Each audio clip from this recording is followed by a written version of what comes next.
Hello student, welcome back to my YouTube channel NPS classes. I am Anjani Kumar Tiwari. आज का हमारा जो 12th क्लास का टॉपिक चल रहा था वो चल रहा था ह्यूमन रिप्रोडक्शन। क्या चल रहा था? Human reproduction. इसमें हम ह्यूमन रिप्रोडक्शन में कितनी चीज़ की बात कर चुके थे? मेंस्ट्रुअल साइकिल तक हमारी बात हो चुकी थी। हमारी बात कहाँ तक हो चुकी थी? मेंस्ट्रुअल साइकिल तक। मेंस्ट्रुअल साइकिल में क्या हुआ था कि जो ओवम था उसका फॉर्मेशन कैसे होता है हमने आपको बता दिया था।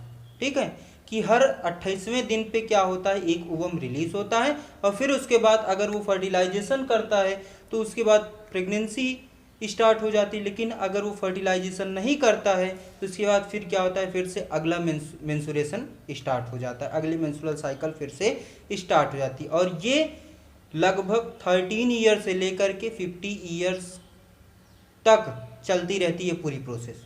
किसमें? फीमेल्स में। ठीक है, किनमें? फीमेल्स में। ठीक, आज का हमारा जो टॉपिक है वो है फर्टिलाइजेशन एंड इम्प्लांटेशन। आज का हमारा जो टॉपिक है वो क्या है? Fertilisation and implantation. फर्टिलाइजेशन क्या होता है और इम्प्लांटेशन क्या होता है? फर्टिलाइजेशन जिसे हम कहते हैं कि जब कोई भी मेल गैमेट और फीमेल गैमेट आपस में मिल जाते हैं और उसके फलस्वरूप एक जाइगोट का फॉर्मेशन होता है, उसे हम क्या कहते हैं? फर्टिलाइजेशन कहते हैं। उसी प्रोसेस को फर्टिलाइजेशन कहते हैं। लेकिन इम्प्लांटेशन, जो जाइगोट बना, जिस जाइगोट का निर्माण हुआ, उस जाइगोट को एक स्थान चाहिए रहने के लिए, उसी स्थान को कहेंगे हम इम्प्लांटेशन। ठीक है, तो आइए देखते हैं फर्टिलाइजेशन और इम्प्लांटेशन होता क्या है। इसके बारे में हमने कुछ लिखा है, पहले इसको देखते हैं क्या होता है। During copulation, semen is released into vagina by the penis which is called insemination। यानी एक इंसेमिनेशन की प्रोसेस होती है ड्यूरिंग कॉपुलेशन। कॉपुलेशन के समय semen is release into vagina. Semen कहाँ पे रिलीज होता है? वेजाइना में। किसके द्वारा? पेनिस के द्वारा। इसी प्रोसेस को इंसेमिनेशन कहते हैं। इंसेमिनेशन एक ऐसी प्रोसेस है जिसमें पेनिस से स्पर्म का रिलीज होना ही क्या कहलाता है? इंसेमिनेशन कहलाता है। Okay, when the semen is released the million of sperm comes. जब सीमेन रिलीज्ड होता है उस समय क्या होता है? मिलियन की संख्या में स्पर्म निकलते हैं बाहर। मिलियन की संख्या में स्पर्म क्या करते हैं? बाहर निकलते हैं। The motile sperm swim rapidly through the cervix, enter the vagina and finally reach up to ampullary region of fallopian tube. होता क्या है फिर? जो मोटाइल स्पर्म होते हैं, जो कि स्पर्म एकदम एक्टिव होते हैं, वो क्या करते हैं? तुरंत जल्दी से स्विम करना स्टार्ट करते हैं थ्रू द सर्विक्स। सर्विक्स में स्विम करना स्टार्ट करते हैं, वहां पे तैरना स्टार्ट करते हैं। इंटर द वेजाइना, वेजाइना से इंटर होते हैं और सर्विक्स में स्विम करना, तैरना स्टार्ट करते हैं। Finally reach into the ampullary region of fallopian tube. Fallopian tube हमने देखा था कब? जब हम फीमेल रिप्रोडक्टिव सिस्टम पढ़ रहे थे तो उस समय हमने क्या देखा था? फैलोपियन ट्यूब्स के बारे में। फैलोपियन ट्यूब्स में हमने देखा था कि इस्थमस होता है, उसके साथ साथ एम्प्यूला होता है। ठीक है, और नीचे फिम्ब्री होती है। 3 चीज देखा था। तो फिम्ब्री और इस्थमस के बीच में एक पार्ट होता है जिस पार्ट को हम एम्प्यूला कहते हैं। ये से क्या होता है? जो स्पर्म होता है वो स्विम करके सर्विक्स से कहाँ पे पहुंचता है? इस्थमस को पार करता हुआ एम्प्यूलर रीजन में पहुंचता है। किसके? फैलोपियन ट्यूब्स के या ओविडक्ट के। ओविडक्ट या फैलोपियन ट्यूब्स एक ही चीज है। ठीक है, तो ओविडक्ट या फैलोपियन ट्यूब के एम्प्यूलर रीजन में क्या पहुंचता है? स्पर्म जाके पहुंचता है। फिर आगे क्या होता है? The ovum release by the ovary is also transfer to the ampullary region of the fallopian tube. उसी समय पर क्या होता है? जो ओवम होता है वो भी रिलीज होता है और रिलीज होकर के कहां पे पहुंचता है? ओवरी में।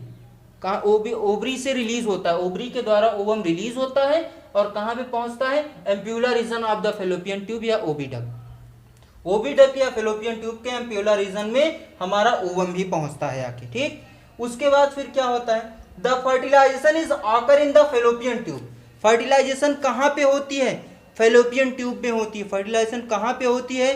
फैलोपियन ट्यूब में होती है। ओके, तो फैलोपियन ट्यूब में क्या हुआ? मेल गैमेट और फीमेल गैमेट, यानी मेल का स्पर्म और फीमेल का ओवम आके दोनों क्या किया? आपस में फर्टिलाइजेशन कर गए। फर्टिलाइजेशन के बाद क्या हुआ? Only if the ovum and sperm are simultaneously transferred to the ampular region of the fallopian tube। केवल स्पर्म ही नहीं या ओवम ही नहीं बल्कि दोनों क्या किए गए? एम्प्यूलर रीजन में ट्रांसफर किए गए। स्पर्म भी और ओवम भी, दोनों चीजें कहाँ पे ट्रांसफर की गई? एम्प्यूलर रीजन में, ठीक है ना। वहां पे क्या हुई, फर्टिलाइजेशन की प्रोसेस हुई। फर्टिलाइजेशन क्या होता है, the fusion of male gamete and female gamete is called fertilization. जब मेल गैमेट और फीमेल गैमेट का फ्यूजन होता है, का मिलाप होता है, उसी को क्या कहते हैं हम, फर्टिलाइजेशन कहते हैं। उसी को क्या कहते हैं, निषेचन कहते हैं हिंदी में, ठीक है ना। फीमेल मेल में स्पर्म होता है, फीमेल में ओवम या एग होता है, ओवा जिसको कहते हैं, ठीक है। ये दोनों आपस में जाकर के फ्यूज करते हैं, ये स्पर्म आता है इसके पास और इसको फ्यूज करता है, इसी प्रोसेस को फर्टिलाइजेशन कहते हैं, ठीक है ना। इतनी चीज समझ में आई, इसको राइट डाउन करिए, फिर इसके आगे की प्रोसेस हम बताते हैं।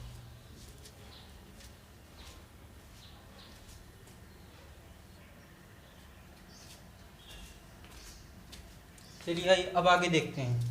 ड्यूरिंग फर्टिलाइजेशन, फर्टिलाइजेशन के बाद क्या होता है, the sperm induce change in the zona pellucida layer that block the entry of the additional sperm ensuring that only one sperm can fertilise the ovum. होता क्या है कि जब स्पर्म में, जब ओवम के पास स्पर्म पहुंचा, तो उस समय जब पहला स्पर्म ओवम के पास पहुंच जाता है तो वो तुरंत क्या करता है, एक लेयर बनाता है, जोना पेलुसिडा लेयर बनाता है, जिसके कारण होता क्या है, जो फेलोपियन ट्यूब का एम्प्यूलर रीजन होता है, उस रीजन के बाद इस्थमस वाला जो रीजन होता है, उसी रीजन पे एक और अगले स्पर्म ना आ सके, इसके कारण एक लेयर बन जाती है, जोना पेलुसिडा लेयर, ठीक। जिसके कारण होता क्या है कि जो दूसरे और बचे हुए स्पर्म हैं वो फिर क्या होते हैं, वहीं से खत्म होना शुरू करते हैं, डिस्ट्रॉय हो जाते हैं, नष्ट हो जाते हैं, ठीक। नहीं तो क्या हो कि अगर एक ही ओवम है भाई, अगर कई सारे स्पर्म आके इस ओवम को फर्टिलाइज करेंगे तो होगा क्या, किससे होगा ये कि जो बेबी की संख्या होगी वो अत्यधिक हो जाएगी, ठीक है।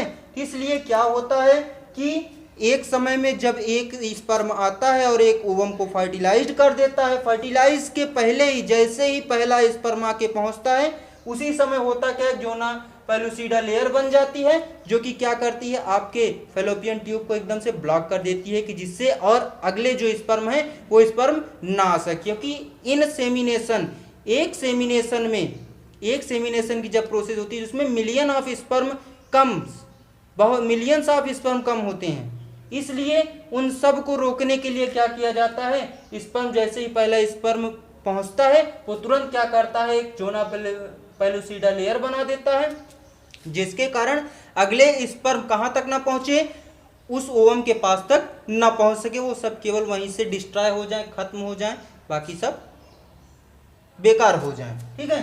The secretion of acrosome help the sperm enter the ovum through the zona pellucida and the plasma membrane. होता क्या है कि जो स्पर्म में एकदम ऊपर हमने जब स्पर्म का फिगर बनाया था, उसमें एक ऐसी संरचना बनाई थी स्पर्म के ऊपर,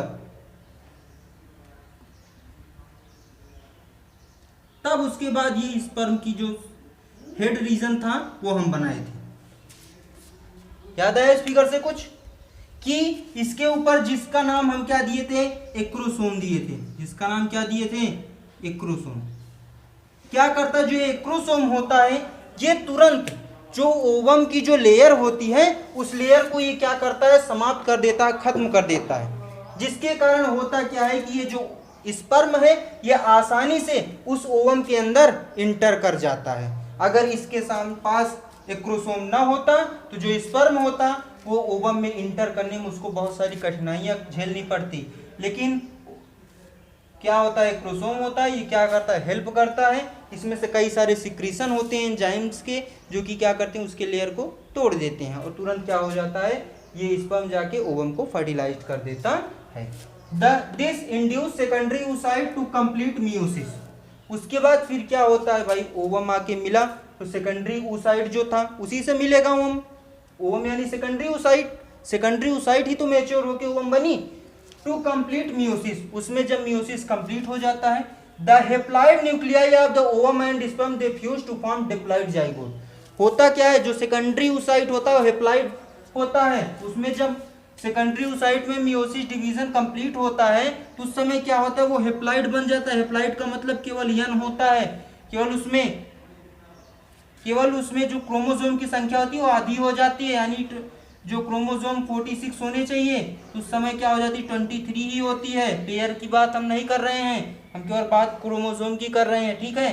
क्योंकि उसका कारण क्या होता है, उसका कारण ये होता है, देखिए आपने क्लास 10th में पढ़ा होगा कि जब भाई मेल बनेगा तो उसमें XY क्रोमोसोम रहेगा और जब फीमेल बनेगी तो उसमें XX क्रोमोसोम रहेगा, ठीक है।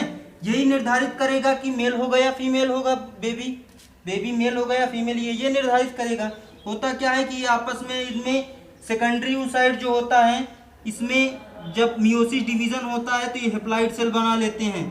हेप्लॉइड सेल बनाने का मतलब ये अपने में टूट जाते हैं, और जब टूटते हैं तो उस समय क्या होता है, इनकी जो क्रोमोसोम की संख्या होती है वो भी आधी हो जाती है। यहाँ अगर मान लो 46 था तो यहाँ पे कितना आगे पहुंचा, 23 इधर और 23 इधर, 23 इसके पास, 23 इसके पास, ठीक है। फिर क्या होगा, ये मान लिए हम कि ये क्या है, ओवम है हमारा, और ये क्या है, स्पर्म है हमारा, ठीक है। तो स्पर्म निर्धारित करेगा कि बेबी चाइल्ड होगा, मतलब बेबी जो होगा वो बॉय होगा या गर्ल होगी, ठीक। यानी बेबी जो होगा वो सन होगा या डॉटर होगा, ये कौन निर्धारित करेगा, ये निर्धारित करेगा स्पर्म हमारा, ये निर्धारित करेगा स्पर्म हमारा। होता क्या है कि इनके पास तो सेम गेमिट होते हैं, फीमेल्स के पास सेम गेमिट होते हैं, इनके पास भी एक्स, इनके पास भी एक्स, लेकिन इधर मेल के पास एक एक्स होता है, एक वाई होता है। अगर एक्स एक्स जाके मिल जाते हैं तो उस समय क्या होती है, डॉटर, उस समय क्या होती है, डॉटर। लेकिन अगर यक्स और वाई आपस में फ्यूज करते हैं तो उस समय क्या होती है, उस समय होता है सन, यानी पुत्र, और इस समय डॉटर, ठीक है ना। तो ये निर्धारित कौन करेगा, ये स्पर्म करेगा। और ये जब फर्टिलाइजेशन होता है, यहाँ पे क्या होगा, फर्टिलाइजेशन होगा। फर्टिलाइजेशन की बात की प्रोसेस है सन या डॉटर वाली, ठीक है ना।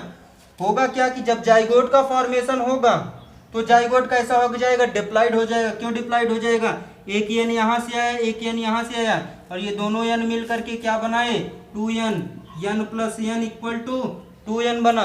तो 2n कैसी अवस्था है, डिप्लॉइड अवस्था है। बात समझ में आई कि कैसे क्या हुआ।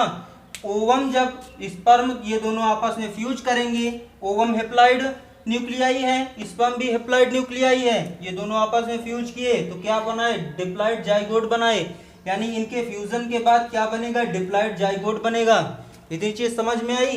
अब आगे चलिए, जिनमें जब डिप्लॉइड जाइगोट बनेंगे तो उनकी जो क्रोमोसोम की संख्या होगी वो कितनी होगी, वो होगी 46। जो इनकी क्रोमोसोम की संख्या होगी, द जाइगोट कंटेन 46 क्रोमोसोम, यानी जो जाइगोट बनेगा उस जाइगोट के पास क्रोमोसोम की संख्या कितनी होगी, 46 होगी। The zygote undergoes mitotic cleavage as it move along और it move toward the isthmus of the oviduct into the uterus. फिर आगे क्या होगा, जब जाइगोट का फॉर्मेशन हो जाएगा, फिर वो जाइगोट इम्प्यूलर रीजन में तो रह नहीं सकता, वो फिर क्या होगा, वहां से अपने पीछे की तरफ मूव करना शुरू करेगा वो जाइगोट, और कहाँ पे जाए, उसमें क्या होने लगेगा, क्लीवेज भी होने लगेगा। क्लीवेज होने का मतलब क्या होगा, जैसे मान लो एक जाइगोट की ये सेल है, यह सेल क्या होगी, पहले 2 में डिवाइड होगी, 2 के बाद फिर 4 सेल में, 4 के बाद फिर 8 में, 8 के बाद फिर 16 में।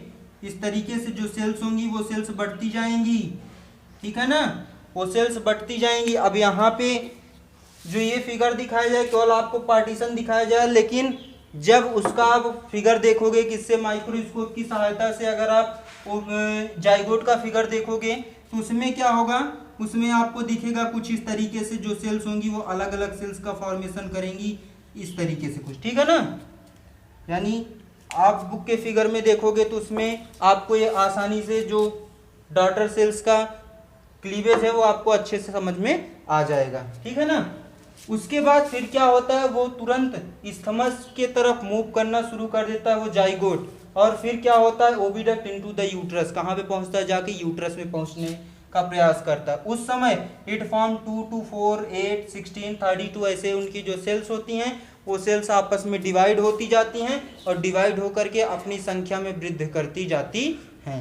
जब सेल्स डिवाइड होती हैं तो उस समय होता क्या है कि कुछ सेल्स जो एक जैसी होती हैं वो आई का निर्माण करती हैं, फिर उसके बाद आई के बाद नोज का निर्माण होगा, नोज के बाद फिर माउथ का निर्माण होगा, माउथ के बाद फिर इधर ईयर का निर्माण हो जाएगा, ईयर के निर्माण होने के बाद फिर नेक। इस तरीके से हमारी पूरी बॉडी का क्या होगा, फॉर्मेशन होने लगेगा। ठीक है ना, इस तरीके से हमारी जो पूरी बॉडी होगी उसमें क्या होगा, उसका फॉर्मेशन होने लगेगा। क्योंकि हम ये पढ़ चुके हैं कि किसी भी बॉडी का जो स्ट्रक्चर और फंक्शनल यूनिट होता है वो क्या होती है, सेल। और यही सेल क्या करती है आपस में 2 फिर 4 फिर 8 फिर 16 32 फिर 64 फिर 128 ऐसे डिवाइड होती जाती हैं और डिवाइड होकर के सेल्स का फॉर्मेशन करती जाती हैं। The number of daughter cell between 16 to 32 is called blastocyst. Blastocyst एक स्टेज है आपके जाइगोट की। ठीक, जाइगोट की जो एक स्टेज ब्लास्टोसिस्ट है, इसमें क्या होती है, जो डॉटर सेल जो होती है, यानी जो भी डॉटर सेल है, अब यहाँ पे डॉटर सेल का मतलब ये नहीं है कि वो पुत्री सेल है, इसमें डॉटर या सन दोनों आएंगे। ठीक है ना, इसमें डॉटर या सन, चाहे वो पुत्र का सेल हो चाहे वो डॉटर की सेल हो। ठीक है, यानी कुल मिला के इस डॉटर का मतलब क्या है, संतति कोशिका से मतलब है। संतति कोशिका का मतलब जो संतान की जो कोशिका होगी। ठीक, संतान में आपका सन भी आता है, डॉटर भी आती है। ठीक है ना, तो जो संतति कोशिकाएं होंगी उनमें जब संख्या उनकी कितनी होगी, 16 से 32 के बीच में जो संख्या होगी, इसी स्टेज को हम क्या कहते हैं, ब्लास्टोसिस्ट स्टेज कहते हैं। इसी स्टेज को जाइगोट की क्या कहा जाता है, ब्लास्टोसिस्ट स्टेज कहा जाता है। ये आप थोड़ा इसको ध्यान से पढ़िएगा, ब्लास्टोसिस्ट, क्योंकि कारण क्या है कि ब्लास्टोसिस्ट आपके सिलेबस में भी है, उसके साथ साथ ये अगर पूछेगा तो शॉर्ट में पूछ सकता है। ठीक है ना, तो इसलिए आप ब्लास्टोसिस्ट अच्छे से पढ़िएगा। ओके, इसको राइट डाउन करिए, फिर आगे इम्प्लांटेशन की प्रोसेस बताते हैं।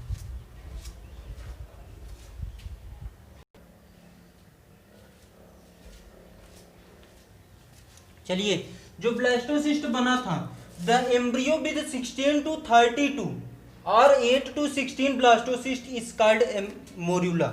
यानी अगर हम बात करें कि जो एम्ब्रियो जाइगोट का फॉर्मेशन वो जाइगोट जब विकसित अवस्था में आ जाता है तो उसका नाम क्या देते हैं, हम एम्ब्रियो देते हैं। ठीक है ना, एम्ब्रियो जो है क्या करता है, जब 16 से 32 सेल का या फिर 8 से 16 ब्लास्टोसिस्ट का बन जाता है। ठीक है, उस स्टेज को, उस जो भी ब्लास्टोसिस्ट का निर्माण होता है उसे हम क्या कहते हैं, मोरुला कहते हैं। उसे हम क्या कहते हैं, morula. The morula continuous division and as it move toward the or into the uterus. होता क्या है कि मोरुला लगातार अपने अंदर डिवीजन करता रहता है और किसकी तरफ मूव करने लगता है, यूटेरस की तरफ मूव करने लगता है। Now the blastocyst arrange to an outer layer which is called as trophoblast. उसके बाद क्या होता है, जो ब्लास्टोसिस्ट है वो अरेंज हो जाते हैं एक आउटर लेयर पर, एक बाहरी एक परत होती है, उस परत पे क्या हो जाते हैं, वो सब लग जाते हैं, जिसे हम क्या कहते हैं, ट्रोफोब्लास्ट कहते हैं। जिसे हम क्या नाम देते हैं, जिसका नाम हम देते हैं trophoblast. The inner cell mass of uterus is attached to the trophoblast. और जो यूटेरस होता है, उस यूटेरस का जो एकदम अंदर का सेल मास होता है वो भी क्या हो जाता है, किससे अटैच होता है, ट्रोफोब्लास्ट से अटैच्ड हो जाता है। ट्रोफोब्लास्ट से जब इनर मास यूटेरस का भी अटैच्ड हो जाता है तो उसके बाद trophoblast is attached to the endometrium. Trophoblast किससे अटैच्ड हो जाती है, एंडोमेट्रियम। एंडोमेट्रियम क्या है, वॉल ऑफ यूटेरस। यूटेरस की एक वॉल है जिसे हम क्या कहते हैं, एंडोमेट्रियम कहते हैं। Okay, then the inner cell mass differentiate to form an embryo. उसके बाद फिर क्या होता है, जो इनर सेल मास हो जाता है वो अलग हो जाता है, किससे, ट्रोफोब्लास्ट से, और क्या बनाता है, एम्ब्रियो का फॉर्मेशन करता है। किसका फॉर्मेशन, एम्ब्रियो का formation. Then the cell of the uterus divide rapidly. Uterus की सेल डिवाइड होती हैं लगातार, and is cover the blastocyst. और जो ब्लास्टोसिस्ट का निर्माण हुआ था उसको क्या करती हैं, चारों तरफ से यूटेरस की जो सेल्स होती हैं वो चारों तरफ से उसको घेर लेती हैं। फिर क्या होता है, now the blastocyst thus embedded in the uterine wall which is called as implantation. उसके बाद जो ब्लास्टोसिस्ट बनता है वो ब्लास्टोसिस्ट यूटेराइन वॉल में जाकर के एक जगह चिपक जाता है या एक स्थान ले लेता है। उसी को क्या कहते हैं हम? इम्प्लांटेशन कहते हैं। उसी को क्या कहते हैं? इम्प्लांटेशन। समझ में आई बात? होता क्या है कि इंसेमिनेशन होता है। इंसेमिनेशन में क्या होता है? स्पर्म निकलता है ड्यूरिंग कॉपुलेशन। कॉपुलेशन के समय इंसेमिनेशन की प्रोसेस होती है जिसमें स्पर्म निकलता है। उसमें कई सारे मात्रा में क्या निकलते हैं? हमारे स्पर्म निकलते हैं। फिर क्या होते हैं? वो स्पर्म जाके उनको किससे? ओवम से फर्टिलाइजेशन करना होता है। उसी समय पे जब वो स्पर्म निकलता है वो वेजाइना से होता हुआ सर्विक्स के पास से तैरता हुआ कहाँ पे पहुँचता है? एम्प्यूलर रीजन पहुँचता है। उसी समय पे क्या होता है? जो ओवम होता है ओवम भी निकलता है और जाके एम्प्यूलर रीजन में आके पहुँचता है। एम्प्यूलर रीजन में जब ओवम पहुँचा उसी समय दोनों क्या किया? अपना फर्टिलाइजेशन किए। फर्टिलाइजेशन के समय जो एक्रोसोम होता है, एक्रोसोम किसमें मदद करता है? जो ओवम की सेल होती है उसको डिवाइड करने में, उसको तोड़ने में उसकी मदद करता है। और फिर क्या होता है? जो स्पर्म होता है वो आके ओवम से फर्टिलाइज कर जाता है। जैसे ही पहला स्पर्म ओवम के पास पहुंचता है उसी समय क्या होता है कि उसके आसपास जो हमारी फेलोपियन ट्यूब थी उस फेलोपियन ट्यूब में एम्प्यूलर रीजन के पहले एक जोना प्लेसिडा की एक लेयर बन जाती है। वो लेयर क्या करती है? और अन्य स्पर्म को उनके अंदर प्रवेश होने से रोक देती है। बात समझ में आई इतनी? फिर क्या होता है? फिर वो जो हेप्लॉइड ओवम थे और स्पर्म थे वो दोनों आपस में क्या करते हैं? मिलते हैं और मिलके एक डिप्लॉइड जाइगोट बनाते हैं। वो डिप्लॉइड जाइगोट क्या करता है?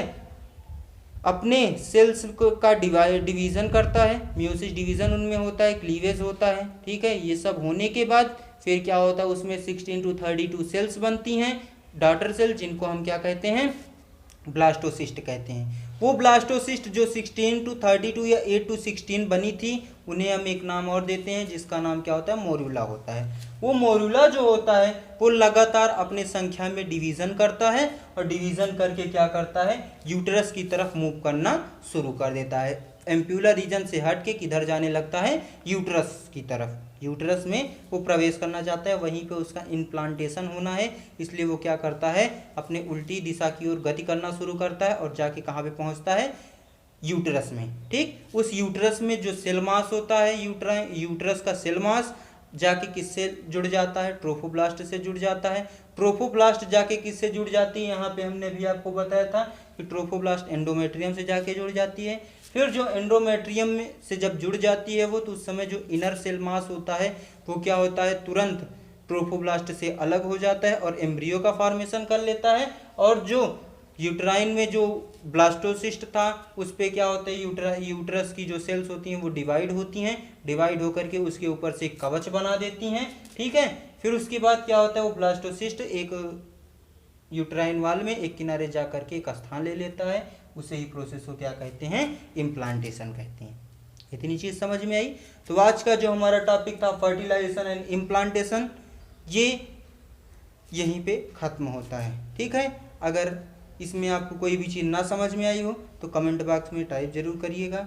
उसके साथ साथ अगर वीडियो अच्छी लगी हो तो लाइक ज़रूर करिएगा। अगर चैनल पे नए हो तो सब्सक्राइब करिएगा। और एक चीज़ और ध्यान रखिएगा कि इस वीडियो को ज़्यादा से ज़्यादा शेयर भी करिएगा। ठीक है ना? बाकी अगर कोई भी दिक्कत होगी तो आप कमेंट बॉक्स में पूछ सकते हैं। रही बात कि अगर इस चीज़ को आप ना समझ पाएंगे तो एक वीडियो हम इसकी और बनाएंगे। उस वीडियो में हम जो कुछ भी लिख रहे हैं वो सब चीज़ें लिखेंगे नहीं, केवल हम फिगर के द्वारा उस चीज़ को समझाएंगे। ठीक है ना? तो आज के लिए बस केवल यही इतना ही। Thank you class.